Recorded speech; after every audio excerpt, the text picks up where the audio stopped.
Hello, you wonderful people, and welcome to another episode of Super-Fanta-Fi. This being a show where I talk about TV shows of the supernatural, fantasy, and/or science fictional genre. For today's episode, I'm going to talk about the latest episode of Falling Water. So this episode ended up presenting a lot of interesting things. I'm kind of going to work my way down the list. For one, starting off with Burton. Burton's in that situation where he's actually starting to wonder, like, is that his significant other, the lady, like, is she actually real, or is she just something that pops up in his dreams? Because he's at that place, that art gallery, whatever, where he's like, no, you can't just be in a dream. I know you, I've met you, we know each other, but it's just kind of like, when he found out last episode, that whole conversation he had with her outside of that elevator, after looking at surveillance footage, it's like for one, not only did he not walk into that elevator, so it's not like he was standing there having a conversation with nothing, that whole, process, he just walked past there anyway. So either they're screwing with him, like messing with the cameras, which I didn't bring that up last week, but that could totally be a possibility, or the fact that she is really just in his dreams, meant to just to manipulate him.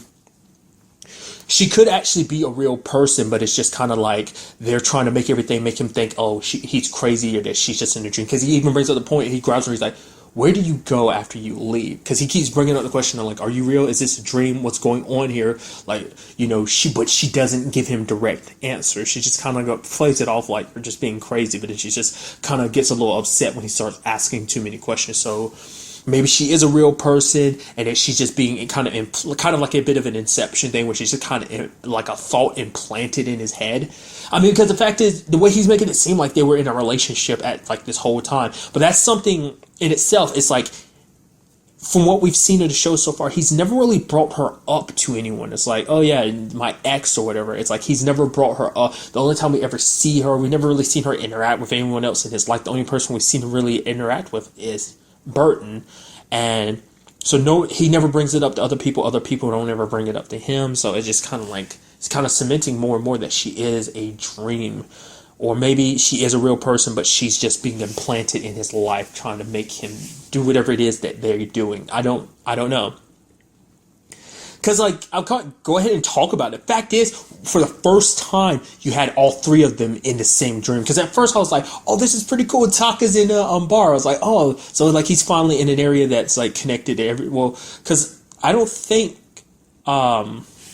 Tess has ever been inside of that. I mean, prior to this episode. But then, he's walking down, I was like, oh, I wonder if he's going to run into him. And I was like, no, I guess and I happened to look in the background. I was like, is that Burton? And then he focused on, that is Burton. And then lo and behold, who opens the door is Tess. And then that whole situation unfolds, and you have that Belgian guy from the meeting that basically Burton's a part of and everything. And basically Taka was there following Alice. Alice suffocated the guy. That Tess was being followed by some guy with no face. Don't know what the hell that's about. But then you see the guy suffocating, and when Burton wakes up, he ends up to find out, it's like, oh yeah, that Belgian dude, he's actually dead. And it's like, that puts in my mind, I'm like, wait, is it kind of like, are we going by Nightmare on Elm Street rules? If you die in your dreams, you die in real life type of thing? Is that what that was about? Or is it just kind of like, oh, your subconscious trying to tell you something? I don't know. Because they're saying he died of an overdose, or is it just something else? Did they planned it there to make it look like it was an overdose, but he actually died from suffocation or something? Because it's in a dream, it was Alice who killed him. So it's maybe that's what they do. That's what this cult is about. Killing specific target. I mean, because it seems like it's not clear what their actual ultimate goal, their motives for doing a lot of stuff that they do is, whether it's for money, for power. It seems like it could be a combination of everything, but it just doesn't make. I mean, obviously, it still doesn't make sense. Like I said, every episode you get some answers, but then you end up with even more questions. Because we even had the part where. Because basically, last episode, I didn't really bring it up because I actually completely forgot about the element of the episode, was the fact is that Taka chased that girl, Alice, well, not chased her, followed her to a support meeting or whatever she was going to, that basically is for ex-cult members. We ended up finding out in this episode, because everyone part of the cult wears those green shoes, and, Taka's asking about it, the doctor's not really giving him any information, basically follows her and her people, basically, because they do this thing where they kind of have to do their own service for the dead. So basically, they took the cremated remains of all 12 of the people that killed themselves that are connected to this whole thing at, the house where it says Topeka on the wall. What ended up happening is they put they spray the ashes out on like a I guess you call it, like it's almost like a parachute or kind of more like a blanket or whatever, and they toss it up in the air and they're just kind of reveling in it. I guess it's their way of kind of mourning the dead, or just kind of taking in some of who those people were. I don't really know how to phrase it. He ends up seeing the fake, and Marie Bowen there ends up chasing after her, happens to see his mom running in the woods, and then he turns around and it's like, you see the fake Marie Bowen standing behind him. He turns around, she's going. So this show, like Inception did a good job of not you never knowing what's really a dream and what's a reality. I mean, that's what kind of makes the whole ending of that movie so ambiguous. It's being like, because you don't know what's real and what's, I mean, granted, they had a way of showing you like, hey, this is what happened and this is what happened. Like, they had totems to kind of tell you like, hey, isn't that what they were called? It's been a while since I've seen Inception. I think that's what they were called. It basically the objects that let you know that you were dreaming. But then it's like, he ends up going to the doctor lady, the one, he brings the whole situation up. It's like, oh, what Alice was doing. But the doctor's like, not really giving him any answers, kind of like blocking him in a sense, because she's kind of like, she ends up bringing up, she's like, oh, the fact is, why are you taking such an interest in them? It's like, he's like, there's 12 people that committed suicide. It's like, well, the fact of the matter is, you've seen a lot of bodies, but why are you taking such a special interest in these particular people? Is it because you've had this feeling of helplessness, that you're just a little boy that's kind of scared and just has to live with a comatose, now your mom is comatose. She's like, if you were my patient, I would write that down. So one, I don't know whether that was her like trying to be like obviously psychoanalyzing him to a certain extent. Like Taka didn't really say much about it. I mean, like the only way she would get something that specific, because that's too damn specific, like that couldn't be just something you pieced together. That you had to have done some research on him. But Taka really didn't say much about it. He's just like, there's something, because he feels like, he's like, there's something else going on here. Like all this stuff, there's another layer to it, and he just can't explain it. And the way that look on that like doctor's face, it seems like she might know what's going on, but she's not willing to talk. Maybe she's scared for her life, because I mean, whatever the case may be, whatever this whole thing is, Jones ended up killing himself because of it. Like he'd rather die than be connected to all this, whatever it all means. And then you had Tessa's side of the story, where we see her kind of going back home. I mean, she's accompanied with her agent, because her agent's like, yo, pick a new design. It's basically a bottle. She has to pick a design for him. We hear a little bit more about Tess being locked up in an institute, which we found out about last episode too, but I was an idiot and didn't bring it up. But we kind of got a little more detail on that. She was basically locked up for not incarcerated for like 2 months in this institute. Because you also learn an interesting thing about her mom. Her mom's kind of a therapist, and basically she has 137 boxes of kind of notes and stuff where she kind of analyzed Tess as she was growing up. So they're like all these 137 boxes all about her life, kind of psychoanalyzing her, stuff like that. Really, there's a total of 100, and I think she said 79, and those like 42 of those were about her sister. But at the moment, I think she was either saying her or her sister, whichever case. I think it was in Tess's case. She's like, when I turned 10, that's when mom started paying a lot more attention to me. And so what ended up happening is Tess ended up going back, finding out that, oh, I went missing for about 3 days, and no one brought that up. Her sister is kind of very defensive about it, kind of being obviously the concerned sister. She's like, you didn't need to know that. Was, the whole thing, reason why we kept it from you is because we were worried you're going to relapse. It's like, you were doing, it's been 7 years and you were doing better, and we just didn't want that to kind of interfere with you getting better, because it's like finding out something like that would have messed with your head a little bit. Because the whole thing is, like, apparently she was seeing some kind of glow everywhere she went, and it was coming after her, so she just kind of had a mental breakdown.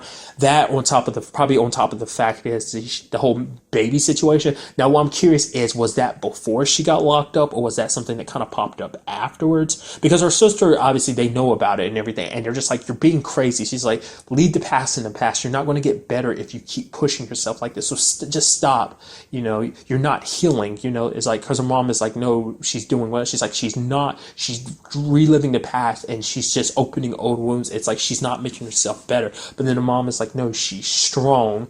She's getting through this. And it kind of, you saw a look on Tess's face, because it seemed like Tess was like, she's surprised her mom was taking her side. It was just like, she's like, basically Tess's mom was like, she doesn't work the same way you do. So it's kind of like, which it's kind of paranoia sinking in, which kind of everyone has paranoia. It's like, you not know who's part of this or not, who's connected to this whole situation. Maybe she knows a lot more than she's letting on. Maybe she knows about this whole situation and she's just not saying anything.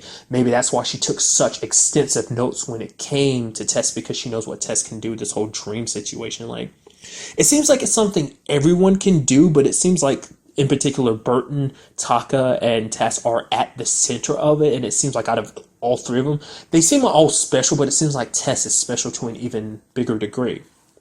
There's a whole situation with the ashes at the end of the episode where she's kind of just holding her hand out and everything. It's like the ashes from, it ended up sparking her mind about the whole design and everything. So it's just, there's no clear-cut point of like, oh, this is a dream and this is reality. This is where the dream starts and this is where reality picks up. And I guess that's just the most confusing, cool, mysterious, yet also infuriating, because it's like, dude, like, it's, I think I brought that up before. It's like, it's literally the Lost situation, because I'm having to go through the Lost situation, because I think I brought that up too. It's like, I watched Lost all at once on Netflix, like, back when I watched it, so I didn't have to suffer through, like, having to wait week to week for an episode, then months, between seasons. Like, I could just go for, like, oh, I'll finish that episode, right to the next one, I'll finish that season, right to the next one. So, but this one is kind of just like, you're seeing everything slowly creep out and just kind of break apart and just kind of see everything kind of lining up, but it's like you just might quite bring the picture into focus. It's like you got the pieces there, you're still missing a few,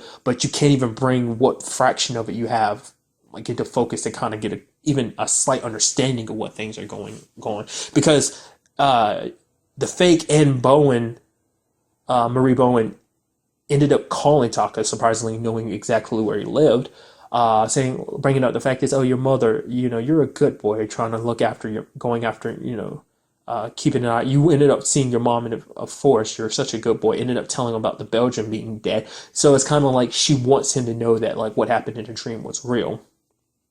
I'm also curious why they didn't try to stop anything. I guess it was just too much or just something. I don't know. And was that person with the like no face, was that like a mask, or was it they just legitimately had no face? Is it because they're hiding their identity, or are they a monster? They're a person? I don't know. Because the whole theme of this episode also, because it's like monsters, do we make them, or do they exist so that, do we give them life? Do we, or it's just, I don't know. Because that's the thing, is like all this kind of like a metaphor, like it's like, oh, these are no monsters with the people, or they're legitimate monsters.